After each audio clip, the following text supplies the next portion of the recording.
Hello, grade 11. I'm here to talk with you. Welcome to Face with Mr. Ross, Part 1 for grade 11 IB. And I was going to talk to you first about this idea of the 4Cs. So the idea was that I wanted to come up with one model that you could apply to non-literary texts and literary texts. So that was sort of the idea behind that. First C, as I've mentioned, is being context. I mean, the reader, the audience needs to know what you're talking about. And so there needs to be kind of a general introduction to who wrote it, when they wrote it, the name of the author. If it's a non-literary text, it was an organization that produced it. Okay, just a general background knowledge. The content is where you just give a brief summary of what's going on in your text. This would just be going along with, for a literary text, this is like, what's the plot, what issue, part of the plot is it, what are the characters doing, where are they? You're just explaining what is in the text, and this also should be quite brief. For the non-literary text, you're explaining what's in the advertisement or speech or poster or letter. Again, just giving a basic description of what's there. And not a lot of analysis at this point. Those are should be quite short short elements or parts of your entire presentation. Of the 5 minutes, a minute and a half at the very most. Because then you move into this, what I've called the third C, which is cultural criticism. Now, in cultural criticism, the quote here is, another critical lens with which any text can be viewed. This form of criticism examines how different religions, classes, class identifications, political beliefs, and views, ethnicities, affect the ways in which texts are created and interpreted. So this is where we get into the global issue. Okay, so there must be a global issue that's the same global issue that's explored in the non-literary text and the literary text. So now you're digging into you're looking at content now, but you're kind of digging into the deeper implications and issues of the text, which invariably will have something to do with religions, ethnicities, class, political beliefs, and views. It's just a huge area. So you're just looking at the social, political, cultural issue there. And you're going to be digging into it and citing and referencing the text with either direct references or quotations when you're doing that. For non-literary text in cultural criticism, this is when you get into the purpose and audience of your, and analyzing in terms of cultural criticism. And for literary text, well, it's not exactly purpose and audience, but in a sense it could be, because in a literary text, you also have issues of, there could be a message that the author has. There's meaning. What is the meaning of the text? Is there a message that's being put forth about the human condition, about life, about our frailties, our flaws, about love, about hate, about jealousy? What issue is being, and I would argue, especially with The Handmaid's Tale, you could even say there is a purpose and audience in a sense. Okay, perhaps a warning to humanity or a warning to society about the dangers of allowing power at the elites to go unchecked. Okay, and that the people, the people, should be more alert and vigilant and aware of what's going on above us in the power structures and what's happening to our sense of democracy and freedom. That could be considered a strong message.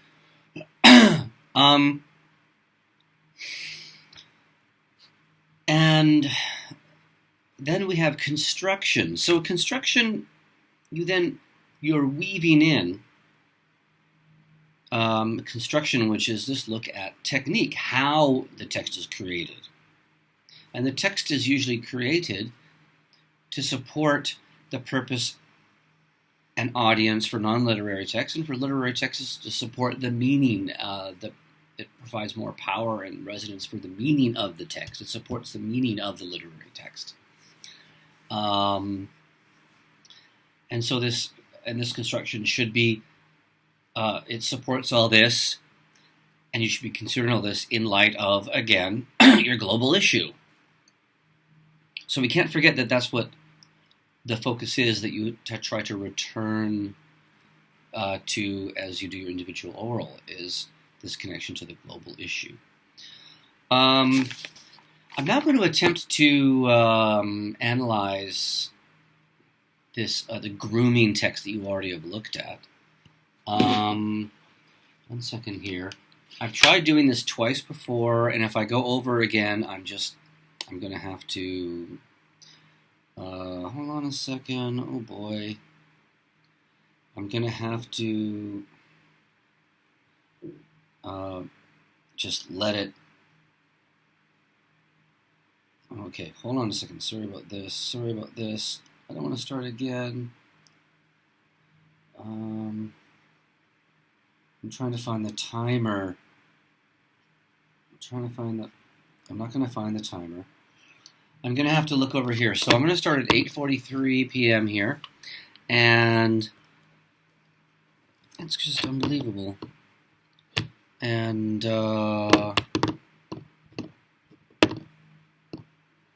I'll start at 8:43 and try to work through the 4 C's and give an analysis of this. I've already done it twice, by the way, and I've already went like 9.5 minutes. So I've got to get it down to the 5 minutes. So here we go. So 8:44.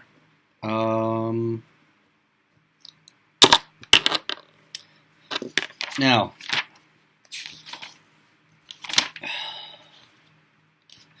so this is a text called it's called The Basic Stages of Grooming, but it's by an advocacy group called End Slavery Now. And their main issue is a big focus on slavery as it's in the sense of sex trafficking and sexual exploitation. And this is an organization that is from Washington, D.C. and it started in 2009. Now, for what is the text, basic content of the text, there's, the logo of the organization is in the top right-hand corner of End Slavery Now, and we have the basic stages of grooming as the main title or copy.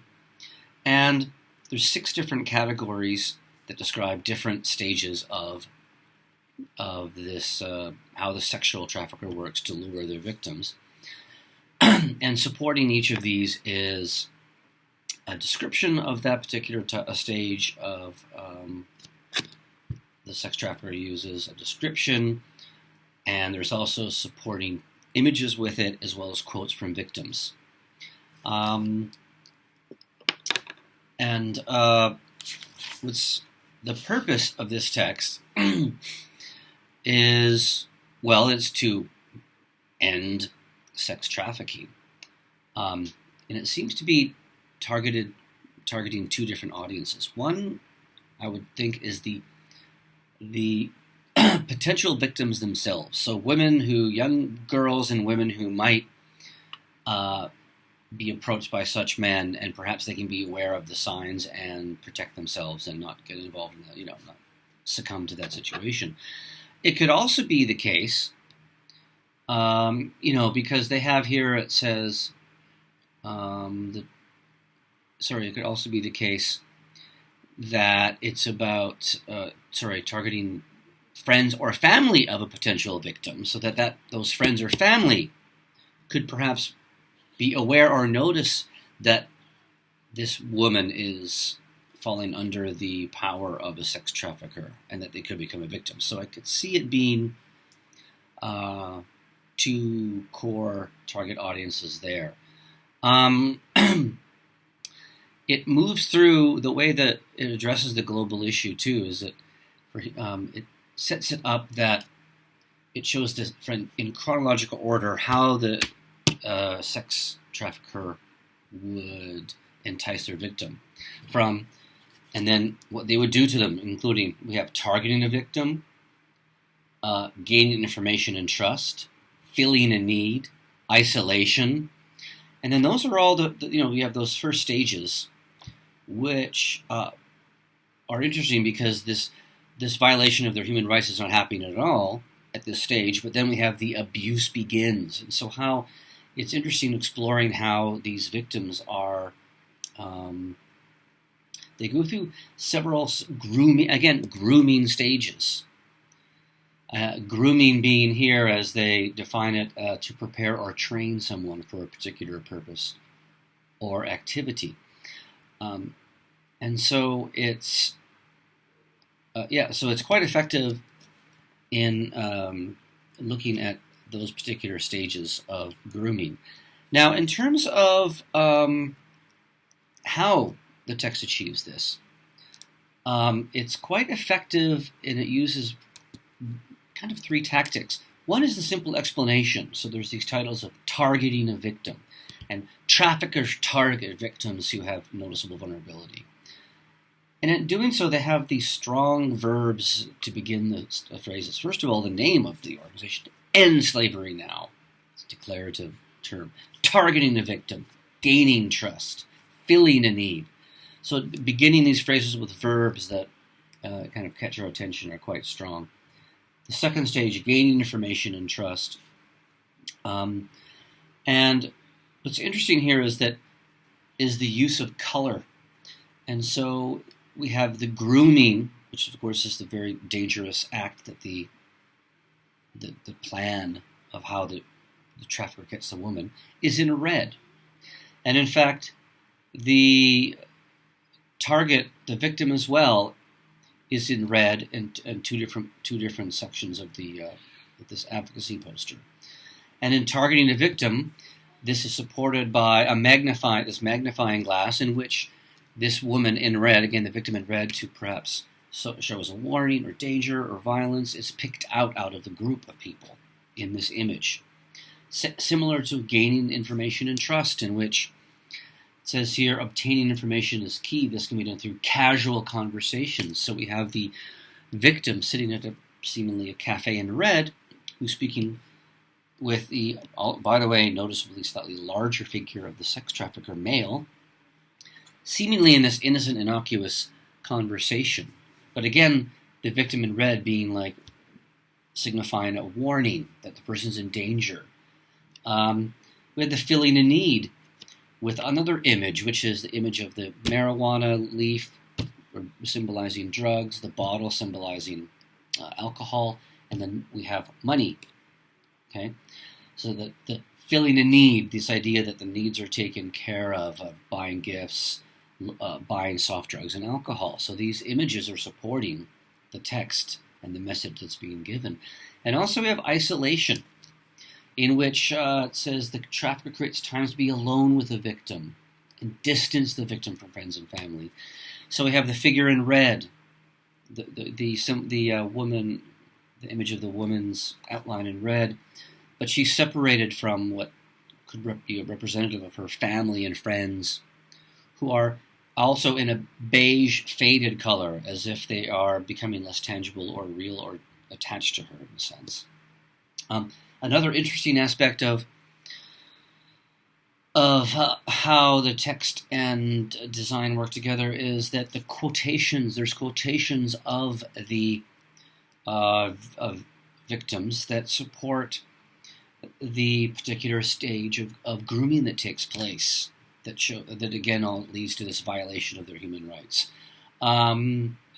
She says, up until this point, they had never tried to touch me, never made me feel uncomfortable. And this is in red, again signaling alarm and danger. Another quote down below, which refers to abuse begins. And then we have this extremely powerful, dramatic quote of, I trusted them until one night my main perpetrator raped me quite brutally as well. in front of a number of people, again in red. So again, we have the this idea of this quotation supporting, the victim speaking to us, in quotations, in red. And same thing with down below, in which, very interesting, I thought, at the very bottom, you have by far the largest font size of text, which is maintain control. And in my view, this is about how the quote is that the victim says, if I didn't go out and see them, they are going to rape my mom. They're going to get my mom, and they're going to rape her. And so this is, in the explanation, is how the trafficker will threaten their victim, and that's how they keep them there. In my perspective, the way people sometimes view this human rights issue is that perhaps people say, why can't she just leave? Why doesn't she just get out of that situation? And this is an interesting aspect of blaming the victim. So, in a sense, perhaps the End Slavery Now organization decided to make that stand out with the biggest font of the entire text, to perhaps emphasize to people that it's not the case that the person can just, I'm being beaten and raped, I'm just going to walk out of here. In fact, that it's a very sophisticated set of techniques and strategies that the trafficker is using to keep enslaving the victim and denying them and suppressing their human rights in these horrible conditions, and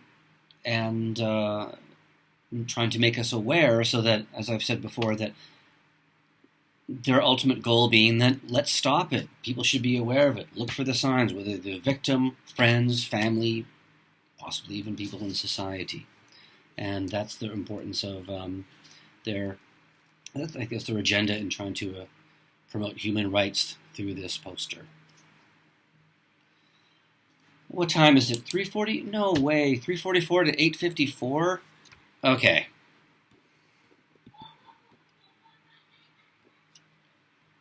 8:54. What did I say? So that was 7 minutes, I think. 7 or 8 minutes.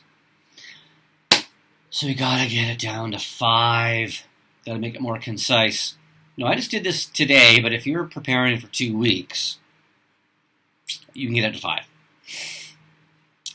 So that's my little look at how you could go through the different stages of. And you see, if you consider that a minute on context and content, and you do even, let's say, a minute and a half or so on cultural criticism, and then the rest of the time on construction, and then just give it a nice summary, is 5 minutes easily. I think it's 5 minutes can be easily achieved. So, thank you for listening to my first video. I hope it's good. Like I said, I want to try this Zoom thing. So Hafsa mentioned to me that some other teachers are using Zoom. So I've already joined Zoom. Akshat's on Zoom. I don't know if I've seen Hafsa on Zoom, but please join Zoom. And I'm going to post my analysis of 40 lines from A Handmaid's Tale probably tomorrow morning. Okay? Goodbye for now.